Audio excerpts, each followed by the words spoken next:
Hello students, कैसे हैं आप।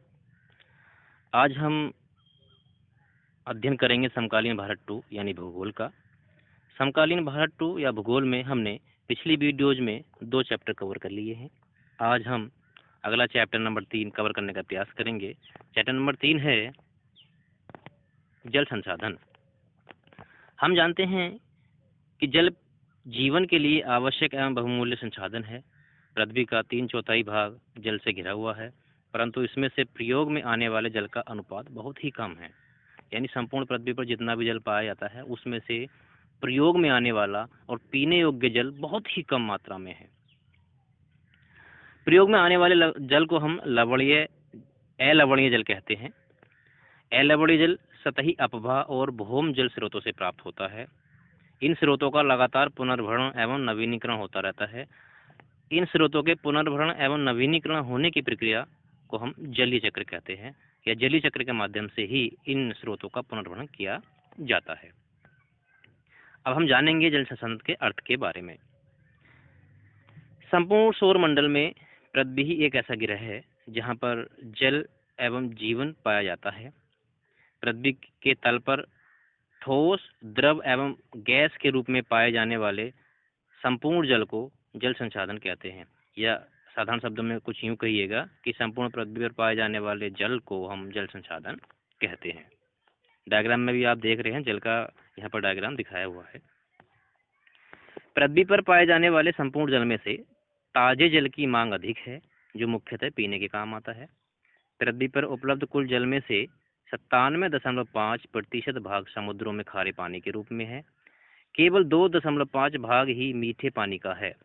मीठे पानी का भी 2/3 भाग ग्लेशियर तथा ध्रुवीय बर्फ के रूप में विद्यमान है। शेष दूषित जल धरातलीय जल के रूप में उपलब्ध होता है। इससे स्पष्ट होता है कि पृथ्वी पर उपलब्ध कुल जल का एक बहुत छोटा भाग ही उपयोग के लिए उपलब्ध है, और वह भी संपूर्ण पृथ्वी पर एक समान रूप से विद्यमान नहीं है। या यूँ समझिएगा कि संपूर्ण पृथ्वी पर जो जल हमें देखने को मिलता है, पाया जाता है, जो उपयोग के लिए होता है, वो सभी जगह एक समान नहीं पाया जाता। यानी कहीं पर अधिक गहराई में जल मिलता है, कहीं पर मिलता ही नहीं, और कहीं पर कम गहराई में जल हमें उपलब्ध हो जाता है। यानी संपूर्ण दशा जल की एक समान नहीं है संपूर्ण पृथ्वी पर, जो उपयोग में आने वाला जल है।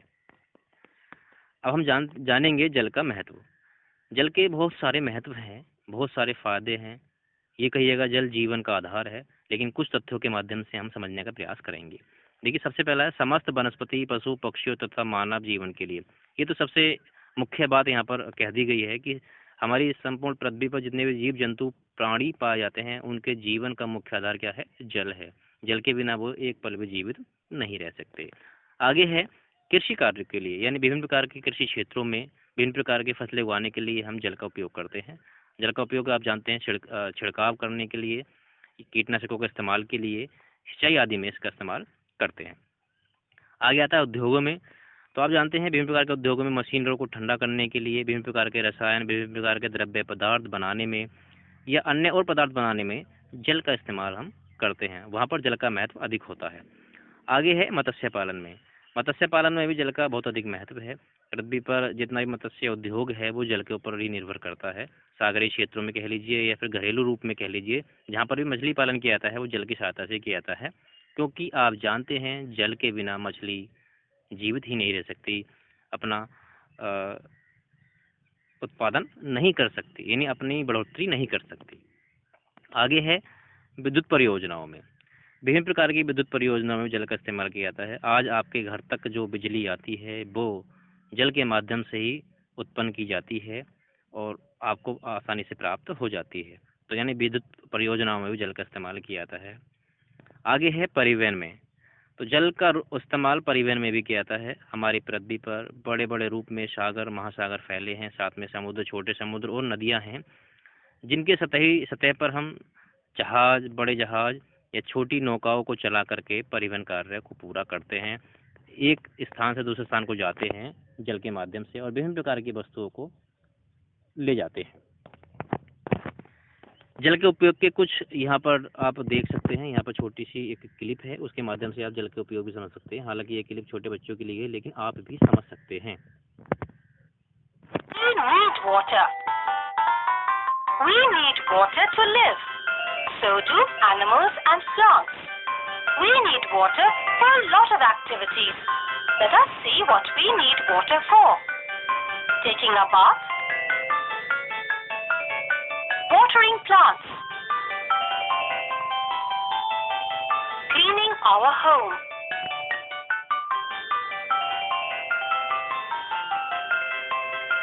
cooking food,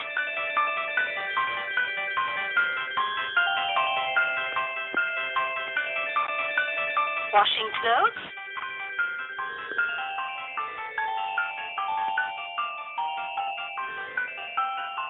to drink.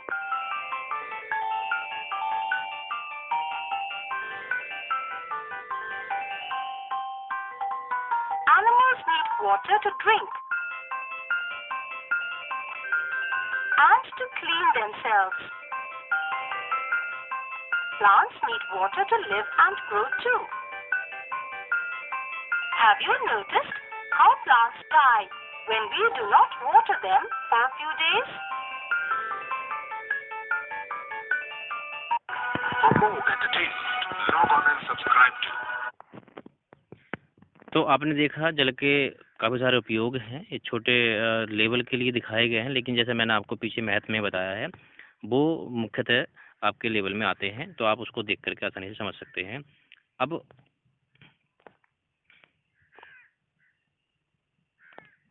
हम बात करते हैं जल के स्रोतों के बारे में। जल की उपलब्धता के आधार पर जल संसाधन के 3 प्रकार के स्रोत होते हैं। सबसे पहला है महासागरीय जल, उसके बाद आता है स्थलीय जल और उसके बाद आता है हमारा भूमिगत जल।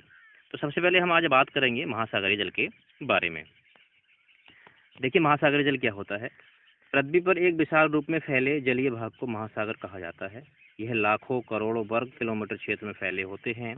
महासागर जीव मंडल का एक अभिन्न अंग है तथा यह मानव जीवन के लिए अनेक प्रकार से उपयोगी सिद्ध होता है।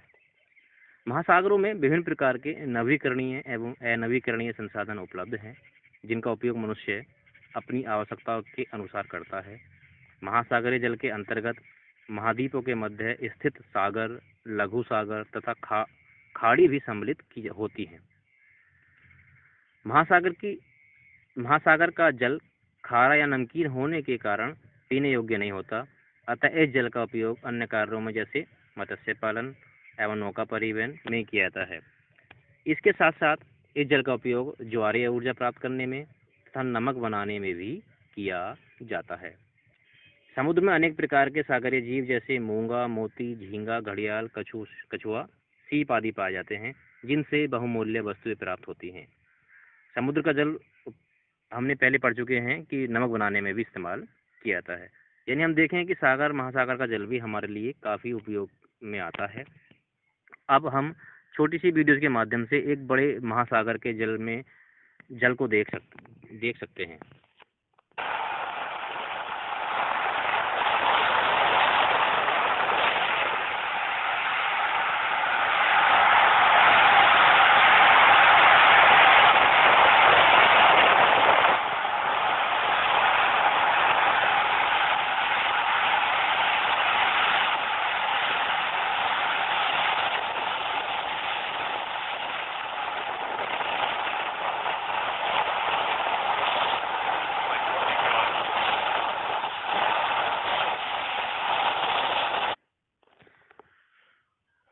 आज की वीडियो में इतना ही। अगली वीडियो में हम मिलते हैं दूसरे टॉपिक के साथ में। तब तक के लिए जय हिंद, जय भारत। नोट्स बनाते रहिएगा, समझते रहिएगा। जहाँ समझ नहीं आता है वहाँ पर कमेंट्स करके पूछ सकते हैं, फ़ोन भी कर सकते हैं कोई प्रॉब्लम्स के लिए।